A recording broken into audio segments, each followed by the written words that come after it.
Hey, my lusty divas and dudes. Happy Thursday. Okay, so anyway, I ran into a woman who I used to babysit for many years ago, back when I was in high school. I think maybe I was like 15, 16 years old. And I used to babysit her 2 children, and she had 1 grandchild.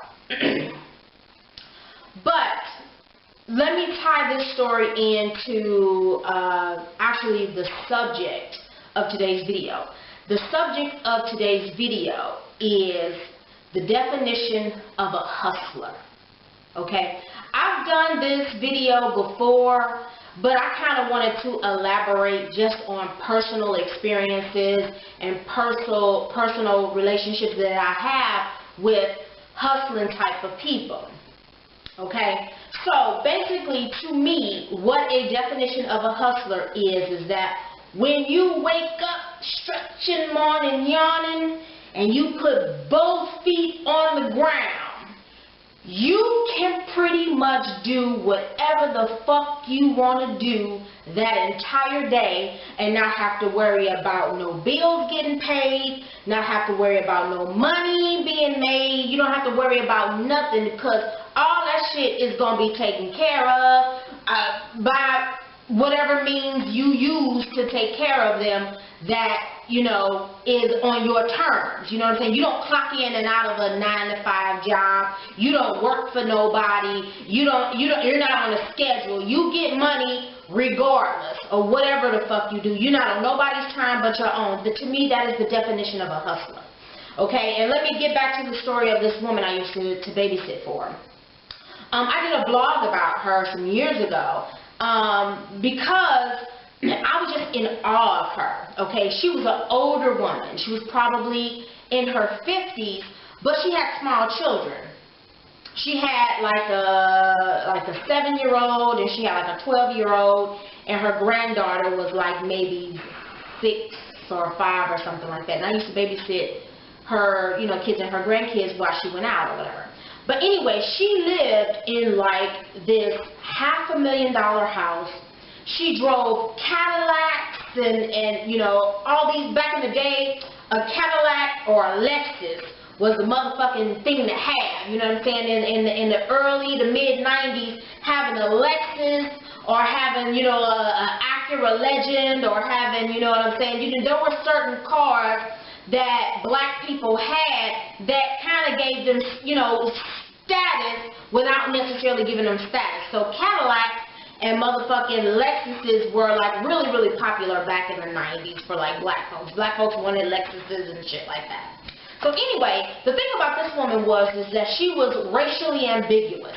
So when you would look at her, you wouldn't know what race she was. I mean, she really did look like a white woman. She had blonde hair, blue eyes, but she had 2 black parents. Now, of course, her parents were light-skinned, but, you know, both of them were black. She did not have 1 white parent or 1 white parent and 1 mixed parent. Both of her parents were black. But anyway, the thing I remember about this woman is that she had multiple men that took care of her. And I'm talking about prominent men, prominent black men. You know, when it comes to like black men with money, a lot of them like to gravitate to them light, bright, damn near white women and everything. And, you know, and she had these niggas just like falling over themselves. And you know what? I'm gonna say, she was a big woman too. She wasn't no little bitty petite thing, baby. She was a big woman. And the bitch will wear custom-made suits, bitch. Custom-made outfits. She bought custom leather coats, custom leather gloves. The bitch was just custom.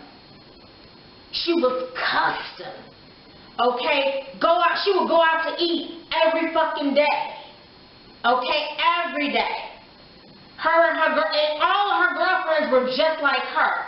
You know, had money, had some sort of status. Maybe they married a doctor, maybe they married a lawyer, maybe they were like somewhere in politics. So she hung around women who were of the upper class. They were black women too. You know, but her, she didn't have no job, and you know, and she used to always like joke about that. You know, she was just like, you know, I don't have no job, you know, but I still, all my needs are still met, and she was proud of that. She was proud of that. And I remember vividly one day, because I used to babysit her babysit her kids and her granddaughter every single motherfucking weekend. And she would go to like these bridge club parties, and she would go to like these little women conventions. And bitch, when she walked out the door, she had a full mink coat on, bitch, diamonds on every motherfucking finger. The bitch was cold. Okay, she was cold. I mean, she would walk out of the house and she'd have that motherfucking mink coat on, black, smooth, and soft all the way down to the floor with her little Coda Swat shoes on. The bitch was bad, okay? Do you hear me? And, you know, I would just watch her in, like, awe, you know what I'm saying? And I remember when I would babysit her kids on the weekends, I would just basically spend the night.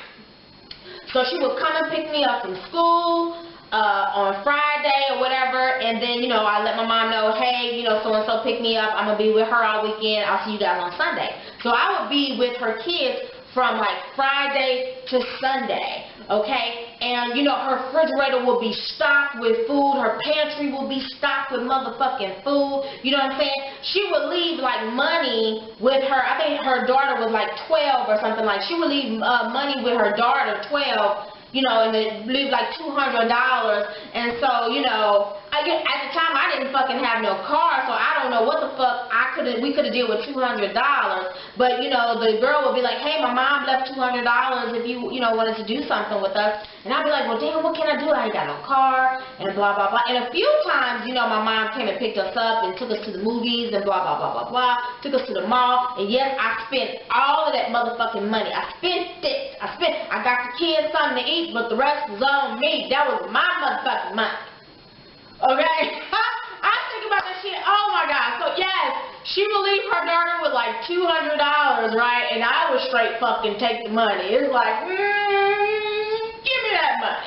You know, so, I mean, you know, my mom would take us to, like, at the time, you know, Northwest Plaza. If you're from St. Louis, Northwest Plaza. And we would hang out at Northwest Plaza all day. And I would buy them something from the motherfucking food court. And the rest of that money be on me. And, bitch, the food court food wasn't all that expensive. So, you know, $5 here, $3 there, whatever, bitch. And the rest was mad. Okay? So, but another thing is that she paid me good, too. You know, so, you know, not only did she actually wanted me to spend the $200. That's what she told me later on. You know, I left the money for you guys to, you know, eat and go out and, you know, go to the movies and shit like that. And I buy them shit. I don't want y'all to think that I deboed they motherfucking $200. I took care of them too. But anyway, you know, that's the definition of a hustler. That's the definition of a hustler. A bitch who can do whatever the fuck she wants to do, still looking good, still looking great, still smelling good. I'm talking about 55, 56 years old. Bitch, you see this bitch stepped out and she's got a full mink coat on, bitch. You know what I'm saying? With her leather skirt. You know what I'm saying? Just, you know, back in the day, man, that's how you did it. You know what I'm saying? You had your leather skirt on, and you had your fur coat on, bitch. Yes. And she was that bitch that would wear the fur coat out and it'd be like 80 degrees out. Shit. Girl, that bitch was the hustling motherfucking fool. And like I said, she had all these niggas just taking care of her, you know. I remember she was going on a cruise one day and she was talking to one of the local news anchor. I ain't trying to say who it is, but he's retired now. But anyway, I heard her talking on the phone to him, and she's just like, you know, I'm going on this cruise and I'm going to need a little bit of money. And he was just like, okay, I got you. We already talked about this. I got you. I heard him on the phone, you know. I got you. We talked about this already, you know. I got you. You're gonna be well taken care of. And that's pretty much what he, you know, said. You know what I'm saying?